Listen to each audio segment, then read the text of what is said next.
going to make a video, probably a time-lapse video, Squamish, all the way through where we snowmobile to Lillooet Glacier. I thought it might be interesting to see from above. Right, see you up there. Sea to Sky Air. Another one. I mean, it's a cheap deal, so there it is. That is so cool. Maple leaf. And there it is, Glacier Air. I have to say, they've got one of the nicer buildings, like a house. Or, okay, maybe it's down there. Over the ice fields and then back. But I'm kind of keen to see, like, this glacier is meant in Lillooet. It's meant to be really nice. But all of this, so is what you snowmobile, like Triconi, Brandywine. Obviously that's where we were the other day, and then we were over here for Raylon.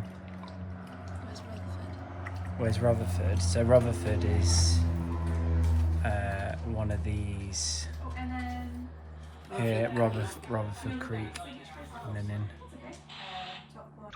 Here it comes. Oh my word. There's our private jet. Let's see if this is a smoother landing. I think he's bailed. He's definitely coming around again, look. Yeah. I think he's coming in steep. I know absolutely nothing about flying a plane, but this looks trash. Oh no, he's bailing. Oh, fuck me. Oh. Alright mate, don't need to show off. Careful mate, there's a bloody propeller right there. Could get sucked in. Easily fixed. That's exactly what I don't want to hear. Checking the fuel, I think.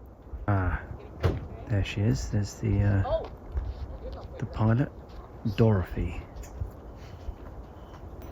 Fuck me. Look at him go. Where's he when I need my sled pulling out? Amazing. I never thought you could get a plain double jack like that. I wanted that for my cars. Just double jacked up. Oh, up like that? Oh, yeah. It's a custom built lift. They sometimes make them. Huh. This is us, Golf Oscar Papa Victor. It's a Cessna 172M. Super safe, reliable aircraft. That's why like most flight schools use them because they're just so good. So yeah, really popular too. Like I think one of the most popular ever made, like 40,000. Bit of a passenger briefing before we get going. Yeah. Okay, so first thing I call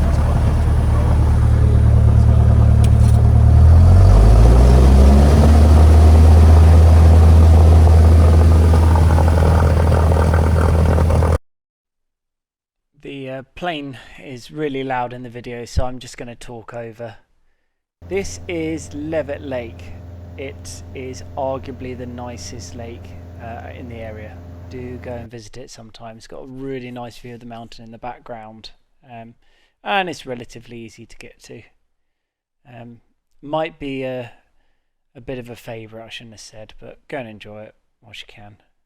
So yeah, here's a cloudburst and to the right, and then this is Roe Creek, where we go up to Triconi or Seagram's. And what I'm saying here is it's amazing the melt, you know, and how exposed this is to the sun. You know, so this was on Friday, so a lot of melt you can see on the trees. And yep, this is the backside of Triconi, and a huge slide right in to a lake. It's just massive. Oh, they did say last week the risk was high. To the left, we're looking down. This is Seagram's Lake, so this is another really popular area. I haven't done a video of this area, or actually even been, so hopefully if we get some more snow this season we can go there. It looks really fun and friendly. And this is Mount Phi, just behind Triconi. I was amazed to see sledders here. And the other thing that was really interesting is the tracks here look to be from a cat. So I don't know if someone took a cat up, you know, if they were doing some sort of rescue or building some jumps or what was going on here, but people were going right across these ridge lines. So if you know what's going on there, let me know. It looks like there was a jump being built on that edge. And this is Pyroclastic Peak. There is another name for these two peaks, I was told during the video, but I can't remember. 2 something. And then looking over to the right from those peaks, yeah, this is the whole Brandywine mountain area, another huge slide. This is Chocolate Bowl.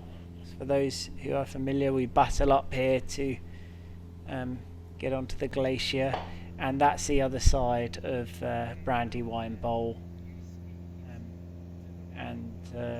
This is sort of where the two paths meet. People drop off at the that ridge just to the left and go skiing down to Grizzly Lake. But yeah, this is the that is the road up from Chocolate, and yeah, here is where the sort of ski area is, and then we're going down to Grizzly Lake and flying over Brandywine Mountain into Powder Mountain. And I love this shot because it just gives the scale of this.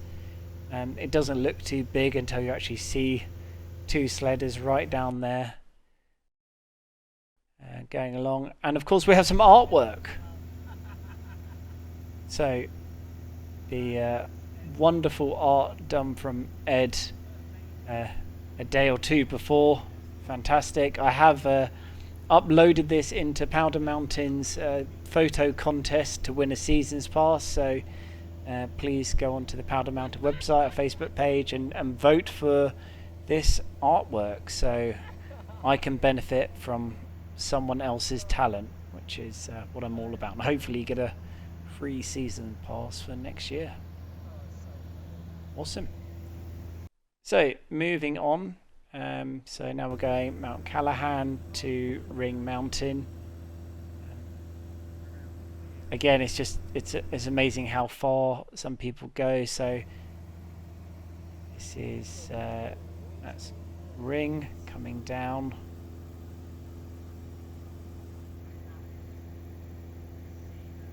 You can see it's just a complete avalanche disaster area right at the bottom there.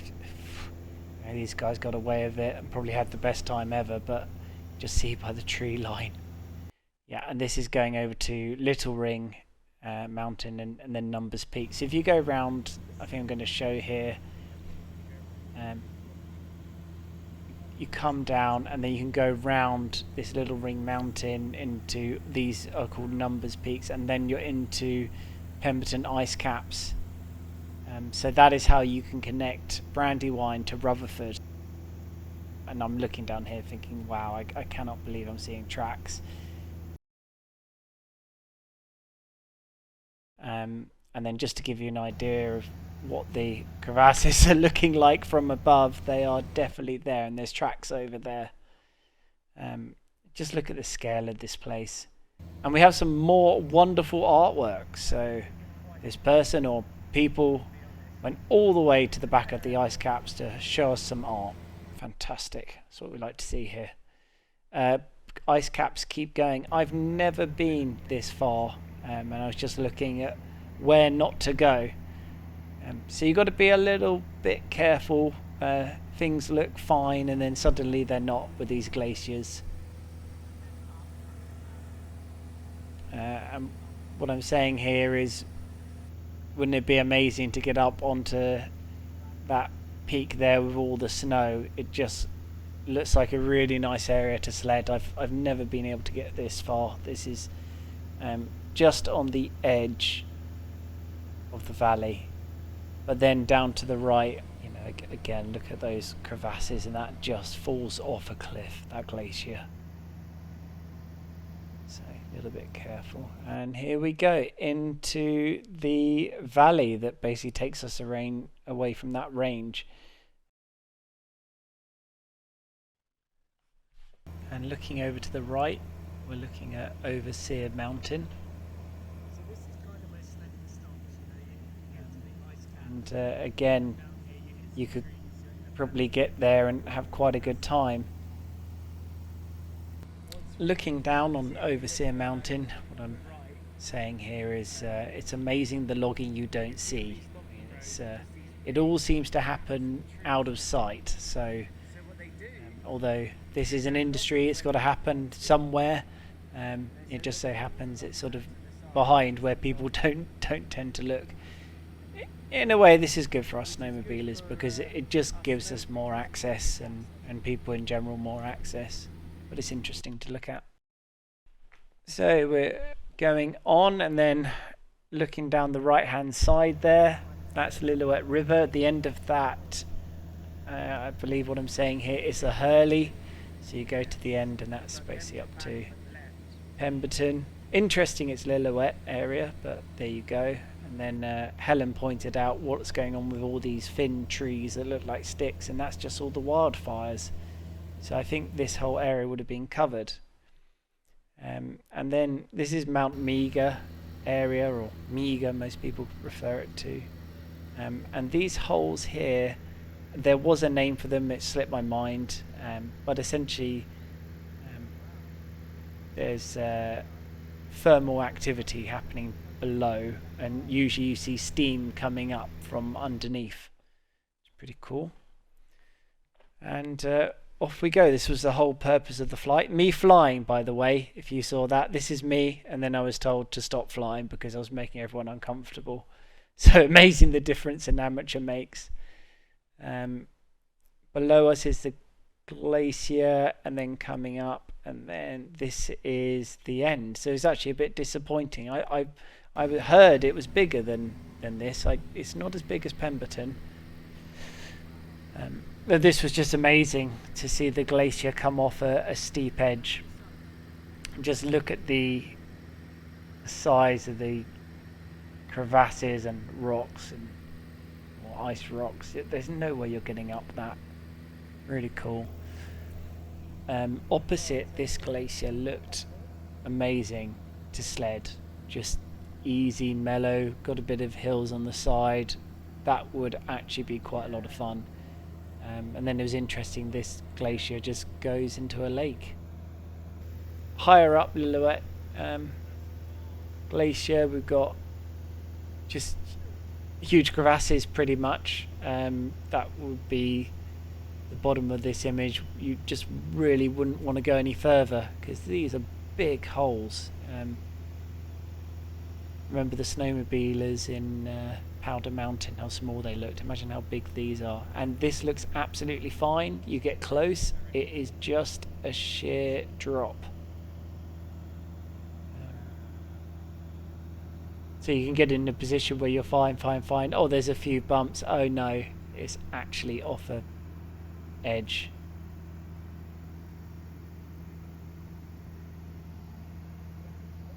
Amazing. And then, yeah, this is round the next peak, still on Lillooet Glacier, and it's a no-go. So then we started to head back, and we looked over to our right and basically just said, look at everywhere you can go. It's just endless.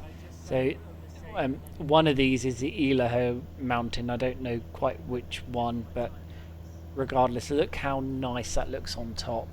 If you could get there somehow, it'd be amazing.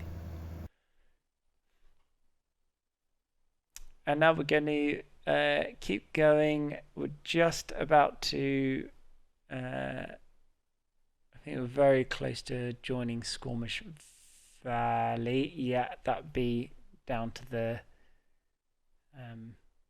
left-hand side. I looked over here, and I'm pretty confident this is deep inside the Pemby ice caps, so way back.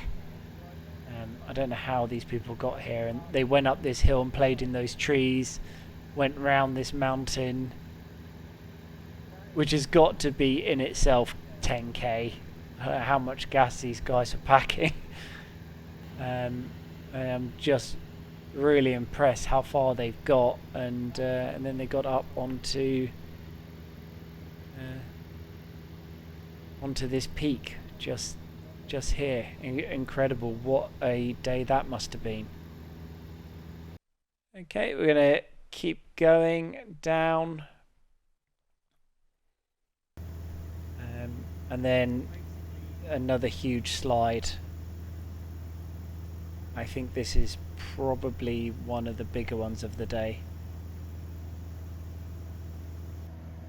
This is meant to be really nice in the summer, but to be honest, it looks really good for snowmobiling. So, Lanka Lakes, come up Squamish Valley, you can get here, and yeah, that's the aftermath of that avalanche. Okay, and we're flying back. That is a big chunk of the Sea to Sky snowmobiling area. So if you sat through all of that, hope you enjoyed it, and I will see you on the next one. Feeling nervous, Rick? Oh yeah?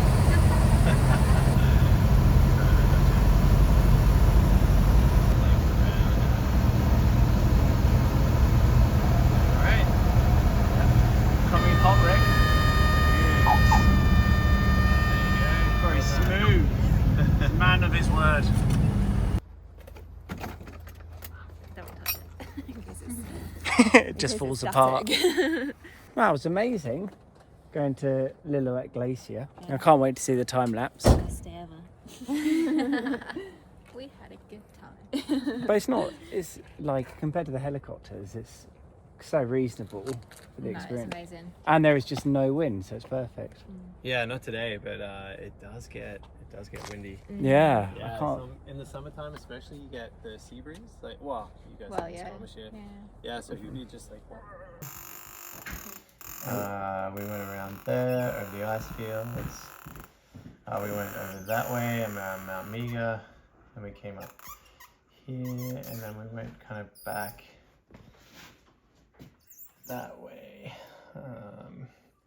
Came down there. Like that.